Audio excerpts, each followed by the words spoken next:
Ndugu zangu wapendwa, tunapoadhimisha sherehe ya Kristo Mfalme, tunaweza kutafakari mambo machache kutoka hapa. Lakini kwanza kabisa yafaa tuone historia yake. Sherehe ya Kristo Mfalme, kwa nini ipo na nani aliyeiweka? Imeanza kuadhimishwa hivi, sababu gani? Mwaka 1925 Papa Pius wa 11, tunajua Papa Pius wako 12, labda atakayechaguliwa mwingine akichagua kuwa Pius ndio atakuwa wa 13, lakini Pius kabla ya Pius wa 12 alikuwa Pius wa 11 ambaye alitawala tangu mwaka 1918 mpaka 1937. Pius wa 11. Katika historia, ulimwengu kipindi kile ulikuwa hautawaliki hata kidogo. Kulikuwa na mivutano ya huku na huku mpaka ikasababisha vita ya kwanza ya dunia mwaka 1914 mpaka 1918. Ndio vita ya kwanza ya dunia ikaisha, na baadaye ikaendelea mivutano ya hapa na pale. Ndipo Papa Pius akaanza kutafakari, huu ufalme tunagombania, falme hii inapigana na hii na hii, lakini mwisho wa yote mfalme ambaye ni mkuu, ambaye anaweza kuwatawala watu kwa haki, amani na ukweli, ndiye Yesu Kristo mwenyewe. Ndipo Pius akaandika ile hati ya kuanza kuadhimisha sherehe ya Kristo Mfalme, Yesu Kristo Mfalme, mwaka 1925. Tukumbuke katikati, baada ya vita ya kwanza ya dunia, ili kusudi tuweze kutawalana vizuri, ili kusudi tuweze kuongoza vizuri, kiongozi wa sasa atakayefaa afuate nyendo za Yesu Kristo, kwa sababu Yesu Kristo yuko juu ya propaganda za siasa. Hivi kumbe mtu yeyote atakayepiga propaganda za siasa akifuata mfano wa Yesu Kristo ataweza kutawala vyema. Utawala wa Yesu Kristo ni utawala uliojaa ukweli, wala hauna udanganyifu ndani yake. Utawala wa Yesu Kristo umejaa haki. Utawala wa Yesu Kristo umejaa amani. Ni mfalme wa amani.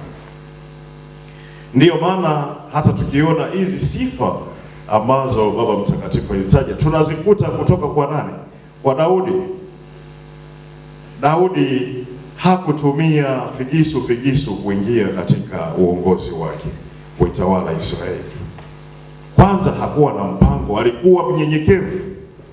Watu ndio waliomfuata na kumuomba kwamba wewe tunaomba uwe mfalme wetu. Kwa hiyo uongozi mzuri ni kuwa mnyenyekevu. Na ni mnyenyekevu kwa sababu gani? Alionekana anawatumikia watu, hakuwa anatafuta maslahi yake yeye mwenyewe, anawatumikia watu. Kazi ya kiongozi ni kutumikia. Minister, to minister means to serve. Sio to lead kama leader. Minister, to lead ni kuongoza, lakini minister kuwahudumia watu. Kwa Daudi alikuwa na ile hali ya kuhudumia watu mpaka watu wakaona, Bwana tunakuomba utuongoze na sisi pia. Alikuwa ni mtu wa haki na sifa kede ambazo zilimfanya aweze kuingizwa katika uongozi. Ndugu zangu wapendwa, tunaweza tukachota busara kutoka hapa katika maisha yetu ya kila siku. Kila mmoja wetu ni kiongozi. Kiongozi katika familia, kiongozi katika jumuiya, kiongozi katika parokia, kiongozi katika nchi na kadhalika na kadhalika. Ili kusudi tuweze kutumika vyema katika uongozi wetu, hizi sifa tuzifuate ambazo zimeonyeshwa na mfalme Daudi. Lakini zaidi tunaona kabisa huu ufalme ambao Daudi aliweza kuunganisha umejidhihirisha wazi kwa Yesu Kristo. Kama Daudi aliweza kuunganisha makabila 12 ya wana wa Israeli, Yesu Kristo anaunganisha makabila yote ya ulimwengu mzima. Anatuunganisha sisi, makabila yote ya ulimwengu mzima. Tunasema kwamba Yesu Kristo ni mfalme. Licha ya kwamba alihubiri ufalme wa mbinguni tangu afike, maana yake tangu anaanza utume wake, sentensi yake ya kwanza alizungumzia juu ya ufalme. Baada ya kubatizwa, ukisoma Injili ya Marko, baada ya kubatizwa na kujaribiwa, akaanza kusema ufalme wa Mungu umekaribia, tubuni na kuiamini Injili. Hiyo ndio sentensi yake ya kwanza ya kufungulia utume.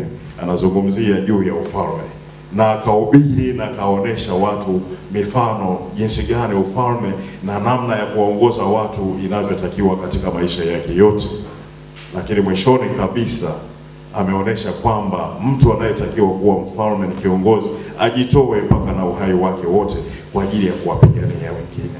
Baada ya kutoa mifano mingi kwamba mtu anajitoa uhai wake, kondoo na kila kitu, lakini mwishoni kabisa tunaona amejitoa yeye mwenyewe pale msalabani, afe kwa ajili ya kuwakomboa ndugu zake. Huo ndio upendo mkubwa na huo ndio ufalme. Kiongozi anatakiwa kujitoa kwa ajili ya watu. Tunapoadhimisha sherehe ya Yesu Kristo mfalme, katika dekania yetu hii tumeongezea jambo lingine ambalo walipingana na Yesu Kristo. Ni Yesu Kristo huyo huyo, lakini ni moyo mtakatifu wa Yesu. Tunauangalia ule moyo, kwa sababu katika kuongoza kote katika ufalme, mambo haya yote yanafanyika kutokana na moyo wa mtu. Moyo wa Yesu ulikuwa ni mtakatifu kwa sababu umejaa upendo. Moyo wa Yesu, napenda ile sifa moja kati ya zote nazipenda, lakini ni chemchemi. Moyo wa Yesu ni nini? Chemchemi. Zinapotoka nini? Zinapotoka faraja. Faraja zote ni chemchemi. Chemchemi, sijui kama wote tumeshawahi kuiona chemchemi, lakini basi wale waliobahatika kuona chemchemi, wengine wanasikia tu, lakini ni sehemu ambayo ni chanzo. Chanzo cha nini? Mara nyingi chemchemi ni chanzo cha maji. Kuna chemchemi sehemu fulani. Kwa tunaotoka milimani kule tunajua kabisa maji ya mto fulani yameanzia sehemu fulani. Huku Ruvu watu wanaona tu mto Ruvu, lakini mto Ruvu umetoka wapi? Ukienda huku kwenye milima ya Uluguru ndio utaona okay, haya maji yameenda huko mto Mgeta, mto Mpakana, umeenda umekutana na nani, ndio inatengeneza mto Ruvu. Kwa hiyo pale unaona kabisa ndio chanzo. Moyo wa Yesu ni chemchemi. Kwa kama ni chemchemi, maana yake maji yake ni safi, hayajachafuliwa wala kuharibiwa kwa namna yoyote ile. Ndugu zangu wapendwa, sisi wana moyo mtakatifu wa Yesu, mioyo yetu iwe chemchemi ya upendo, mioyo yetu iwe chemchemi ya faraja katika ulimwengu wetu huu wa leo. Watu ambao wana mateso, watu wana mahangaiko, wakimwona mwana moyo mtakatifu wa Yesu apate nini? Apate faraja. Kwa hiyo ndugu zangu wapendwa, tuna utume mmoja tu wa kutoa faraja kwa watu ambao wamevunjika mioyo, watu ambao maisha yao ni magumu. Hata kama maisha ni magumu kivipi, wewe mwana moyo mtakatifu wa Yesu, kazi yako kufanya nini? Ni kutoa faraja. Lakini huwezi kutoa faraja kama wewe mwenyewe hujafarijika.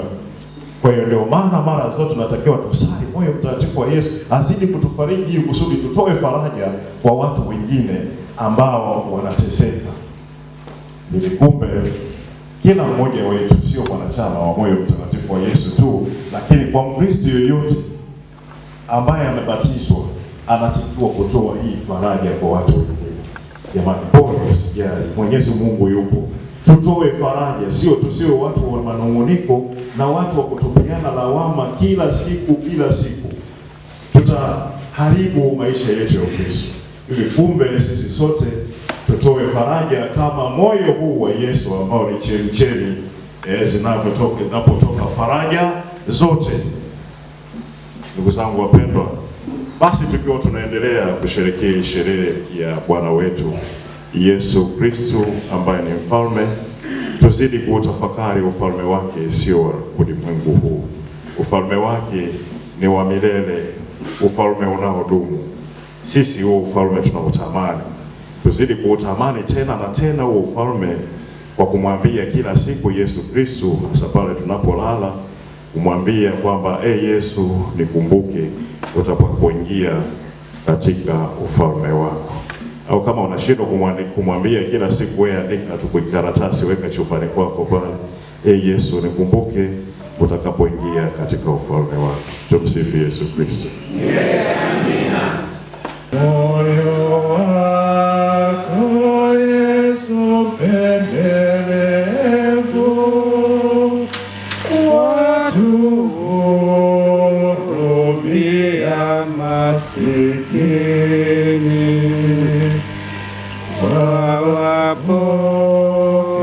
wawapokelea wakosefu, kwa msamaha, wema na amani. Moyo